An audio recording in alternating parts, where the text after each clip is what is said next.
Welcome to another video of Financial Indicators by Fahad M. Gohar.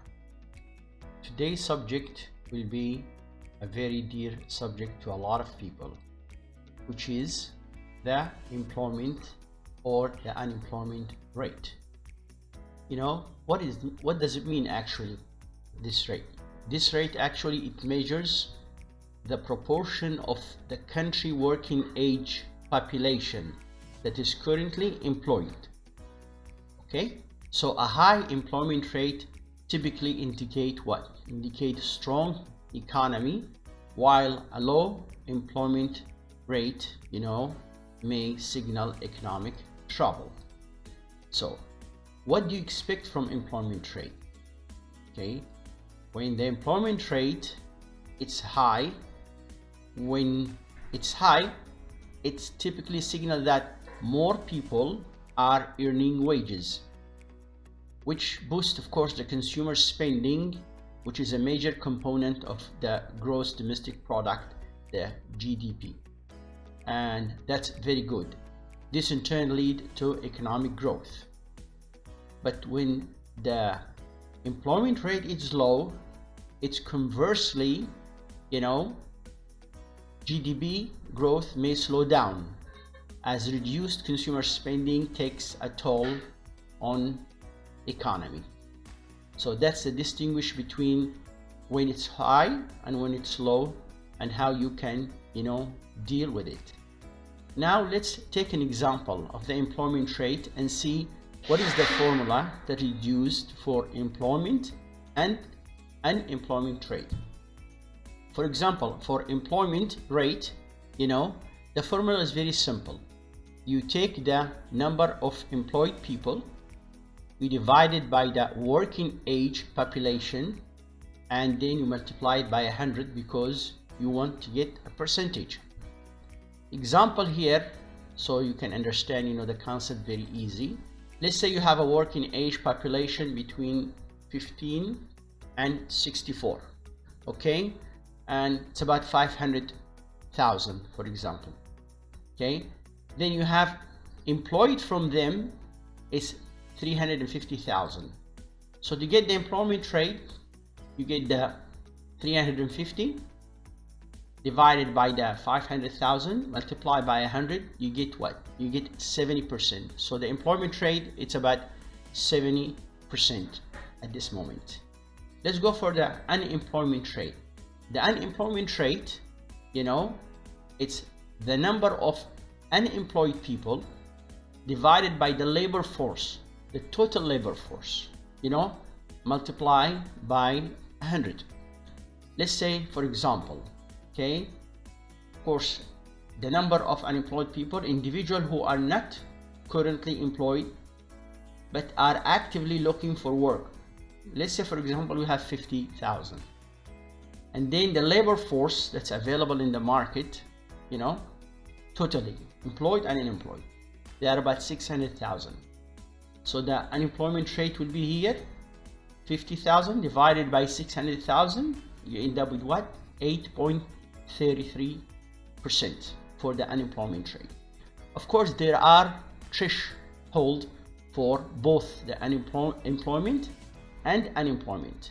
The first threshold, it says normal employment rate should be between 60 to 70. That's what we consider healthy and strong. But too high employment rate, let's say above 75, will overheated. Which overheated what? High labor demand, which will lead to inflation. And of course, to curb inflation, there are many tools. One of them is the interest rate.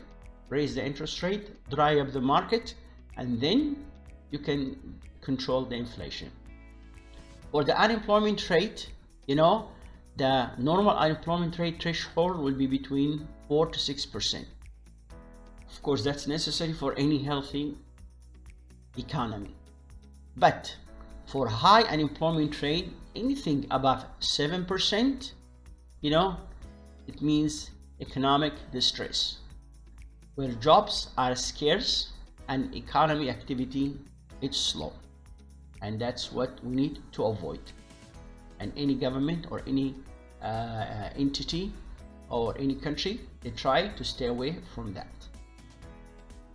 So now, who make the decisions actually here, you know, for the employment, unemployment, and all that stuff, and that leads to those rates? Of course, first one will be the central bank. You know, central bank usually use employment data to set up monetary policy. For example, the Federal Reserve in the USA target full employment and stable prices.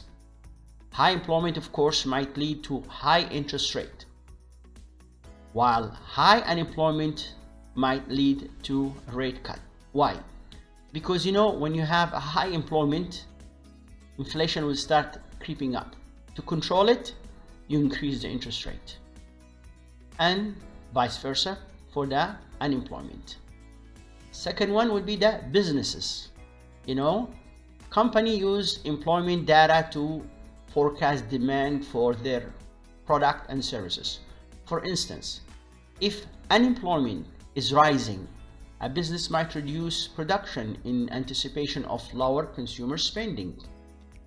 The third one will be the investors. You know, investors monitor employment rate to predict market movement. If employment data is strong, they might, you know, expect higher corporate profit, and businesses therefore will increase their capital investment, because they are expecting high return, higher stock value, and prosperity. Now, let's say what the employment effect will be on certain aspect in the economy. Also, the unemployment effect. Let's go one by one. First, for consumer spending. You know, of course, consumer spending, when the employment rate it's there and it's good, what will do? Will boost confidence, more income will be there, big ticket spending will happen, economy growth, and higher, of course, inflation. Okay, which means consumer spending will go up. Now, what's going to happen to the interest rate? Interest rate, of course, with a high employment will lead to higher wages inflation.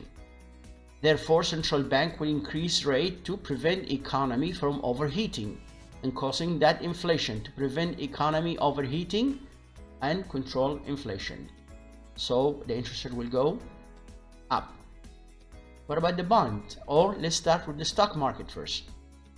Stock market, you know, prices with high employment rate will go usually up. Okay, what about the bonding? What's going to happen to them? You know, of course, fall with the bond here. What's going to happen to them? With a high employment rate, you know, which will cause inflation, central bank will increase interest rate to control it. What's going to happen to the older bond? They will lose prices, of course, as new bonds have a higher yield, because now when you raise the interest rate to curb inflation, you will issue new bonds with a new higher interest rate. So the older one will have a lower yield, so the bond, you know, will go down. Now let's go for unemployment effect. You know, let's start first with the stock market. You know, of course, when with rising unemployment rate, definitely, you know, companies not making that much profit because a lot of layoff going on, so the stock market will go down, the prices. Now, how about the consumer spending? You know, when we have unemployment effect, consumer spending, of course, will be less income coming in, economy will be very slow, growth will be very slow, so the consumer spending will be going down. Now, how about the indexes? You know, like the 500 S&P index, NASDAQ, stuff like that. With unemployment effect, when unemployment rate increase, you know, company what? They expect lower profit and less spending. So the indexes, and therefore their stock will go lower in their price, and the indexes will go down. How about the interest rate? You know, of course, with high unemployment, you know, government lower the rate, of course, make money cheaper for borrowing to stimulate the economy, to grease it up, and increase public spending to boost the job.